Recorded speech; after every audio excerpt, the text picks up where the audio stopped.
Hello, little math stars. Today, we're going to learn how to divide big numbers, yes, 3-digit numbers, by a single-digit number. Ready? Let's go. Let's take the number 624 and divide it by 3. Here, 624 is called the dividend, the big number we want to divide. And 3 is called the divisor, the number we are dividing by. Start with the first digit, hundreds place, look at the first digit, 6. How many times does 3 go into 6? Yes. 3 times 2 equals 6. So, we write 2 in the quotient place. 3 times 2 is equal to 6, write 6 here, then subtract 6 minus 6 is equal to 0. Now, bring down the next number, 2. Can 3 go into 2?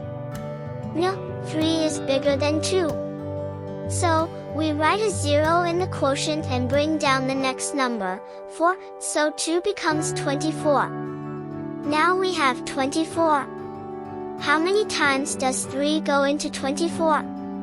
Let's check our 3 times table, 3, 6, 9, 12, 15, 18, 21, 24.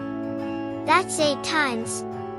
3 times 8 is equal to 24, so write 8 on top and 24 here. Now subtract 24 minus 24 is equal to 0. So, 624 divided by 3 is equal to 208. That means when you divide 624 into 3 equal groups, each group gets 208. Wow! You did it! You learned how to divide a 3-digit number by a single-digit number. Try more, like 735 divided by 5 or 816 divided by 4, and become a division master. See you in the next video. Bye-bye.